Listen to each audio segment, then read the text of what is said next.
2023 saw a wave of strikes across a variety of industries in the U.S. It led to some key gains for workers and historic highlights along the way. Dan Williams has more.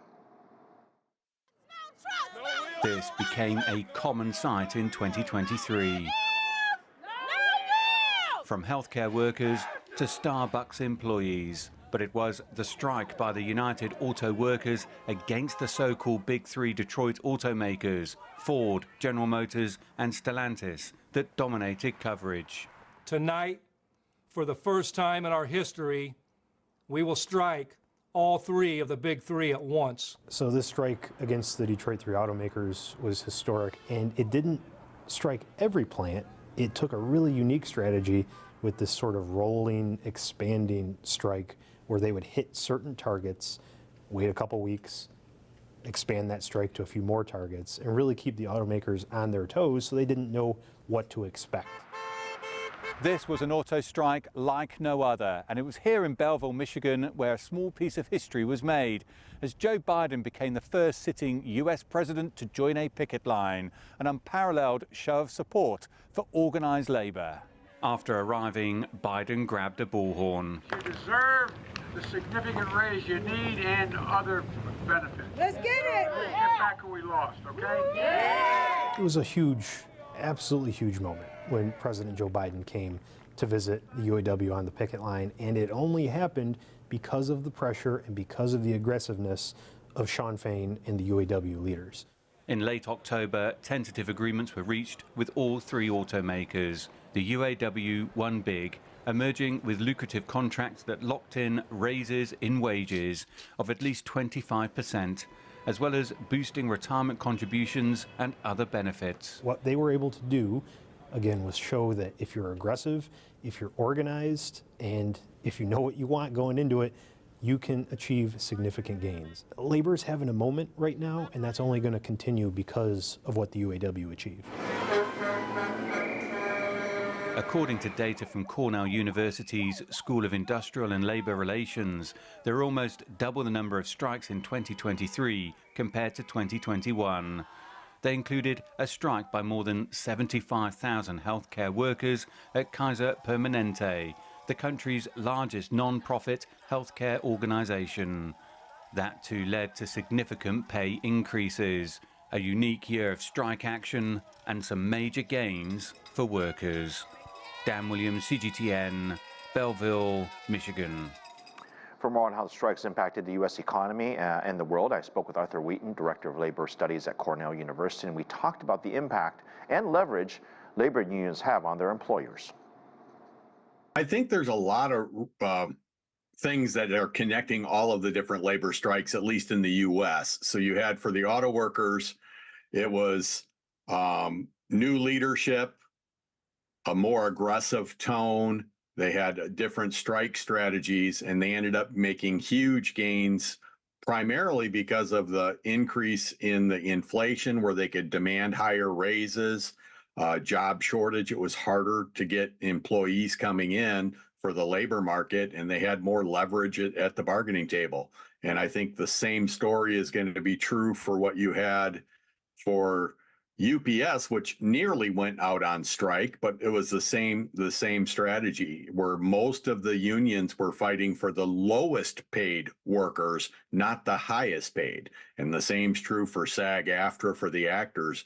A lot of the strikes in the U.S. were for the lower paid workers, trying to lift them up because they've really taken a hit over the last decade or more.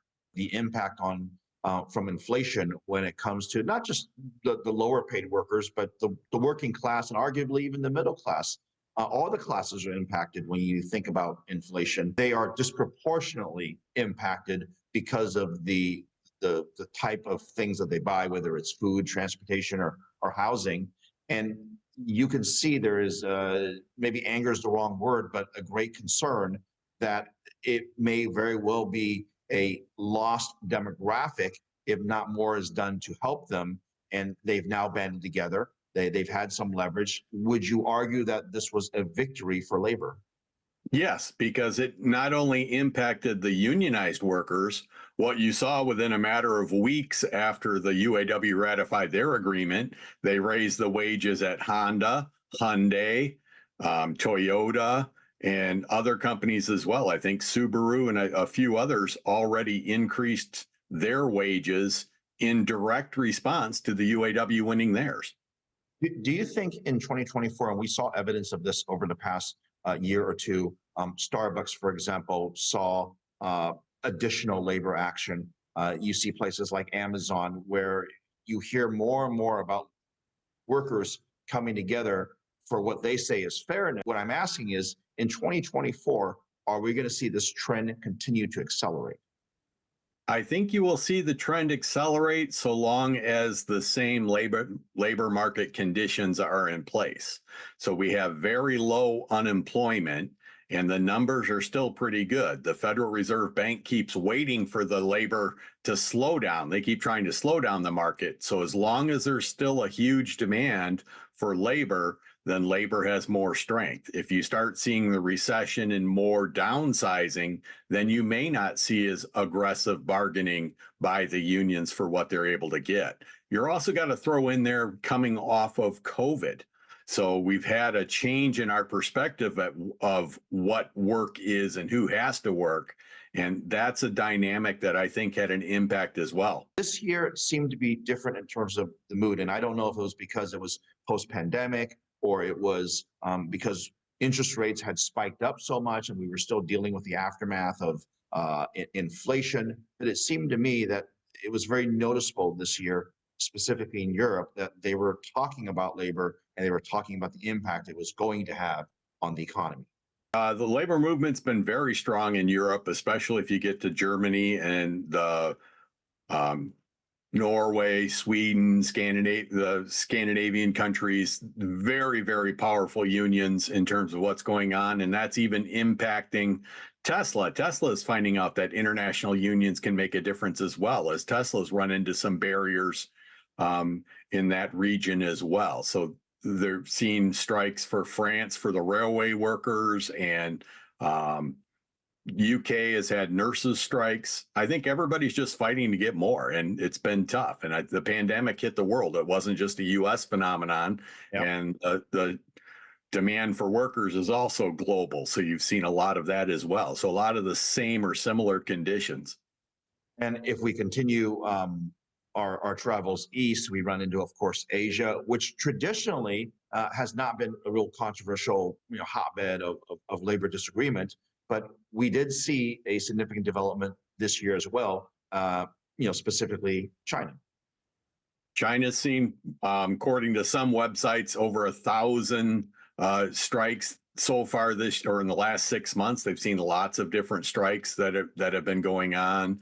And you've also seen it throughout Asia for Korea. Even Japan had a strike for their department store workers, which is highly unusual, that you're seeing more activity and more action by the workers, because no matter where you go, there seems to be a shortage of workers. Can't keep up with all of the demand that the world is consuming goods. Are we seeing these levels of strikes because the economy is good and there's a shortage of workers? Or are we seeing the strikes because these workers feel disenfranchised and they're fighting for economic reasons because they're worried about the future? Which one is it, or is it a combination of both? I think it has to be a combination of both. And I think that the demands on the pocketbook are demanding more at the bargaining table. So I think the inflation has had a huge impact on people. You can't keep up. And I think, at least in the US and in other countries, you've seen an increase in the approval rating for unions, so that the unions were seen as bad for a long time. But if you want to compare the times now, it's closer to what it was in the roaring 20s and the robber baron eras, where you're hearing about the super wealthy, the super rich, and everybody else says, I'm having a hard time buying eggs at the grocery store. Professor, let's leave it there.